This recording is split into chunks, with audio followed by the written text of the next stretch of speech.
Et les États-Unis ne réfléchissent pas de manière profonde, ils pensent selon leurs propres intérêts. Quand je dis les États-Unis, ce n'est pas le peuple américain. Le peuple américain est comme du sucre, ils ont des très bonnes attitudes. Et donc, je ne dis pas non plus tout le gouvernement américain.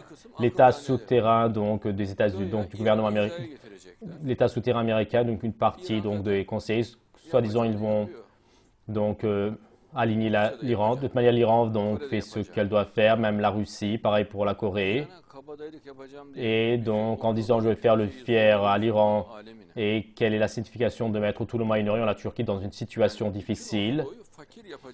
Et donc les États-Unis suivent une politique pour rendre pauvre tout le Moyen-Orient. C'est-à-dire, il dit donc je vais rendre l'Iran pauvre, pareil pour la Turquie, également les pays du Moyen-Orient. Et donc quoi? Et je ne vais pas leur faire faire une bombe atomique. Personne, mon frère, n'a l'intention de faire une bombe atomique. Et donc, comme quoi ils ne vont pas faire la bombe atomique, ils ont dévasté l'Irak. Et ensuite, ils disent, on savait, mais on l'a fait sous la comme ça.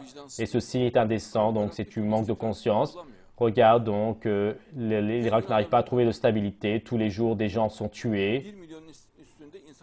Et donc, les États-Unis ont martyrisé, fait tomber martyrs plus de 1 million de personnes, l'État souterrain américain. Maintenant, dans le Moyen-Orient, donc, ils se sont fixés sur l'Iran. Et on ne va pas les laisser faire la bombe atomique. Mais mon frère, donc, est-ce qu'ils n'ont rien à faire? Ils courent derrière la bombe atomique. Et ils courent derrière le fait que le peuple vive tranquillement, que son peuple vive tranquillement.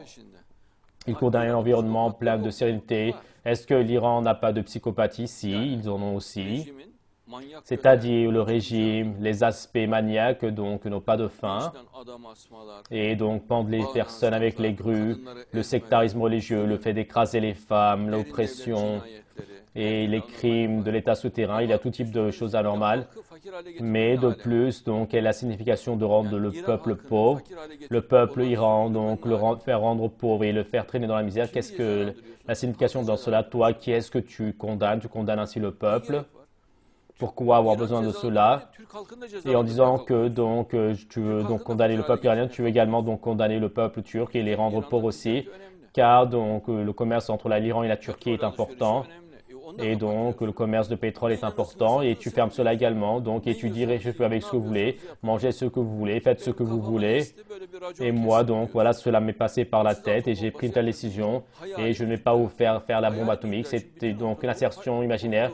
Car donc tout le Moyen-Orient, il entraîne donc vers la pauvreté les États-Unis. Donc ils ne sont même pas au courant. Ils font donc un embargo à l'Iran, ils font des problèmes. Mais les États-Unis, l'embargo à l'Iran, mais mon frère, quel rapport? Et donc l'embargo pour faire du peuple un peuple pauvre, c'est sous son autre nom. Il veut que le peuple se traîne dans la misère, mais il laisse que le peuple soit riche, qu'il vive tranquillement et ne pas laisser faire la bombe atomique. Est-ce qu'il peut y avoir un tel procédé, donc en faisant traîner dans la misère le peuple, et donc interdit donc la venue du pétrole en Turquie, et donc enlève tout le réchauffement du peuple, enlève le commerce entre l'Iran et la Turquie, et donc à cela on ne peut pas faire de commerce avec les pays du Moyen-Orient. De toute manière, on ne peut pas faire le commerce avec la Syrie, mais qu'est-ce que vous voulez?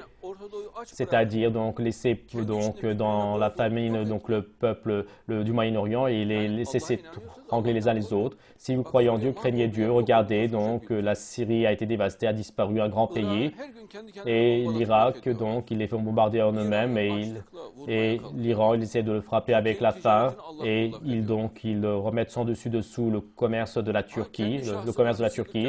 Et donc s'il y en a qui font donc du vol en leur propre nom, s'ils font de l'usurpation, et c'est extrêmement facile de les condamner. Est-ce que vous ne faites pas cela tous les jours? Tu prends le voleur, tu le mets à l'intérieur, tu prends l'usurpateur, mais tu ne secoues pas le Moyen-Orient, tu ne secoues pas donc le Moyen-Orient, l'économie, et tu n'essaies pas de mettre donc un grand coup.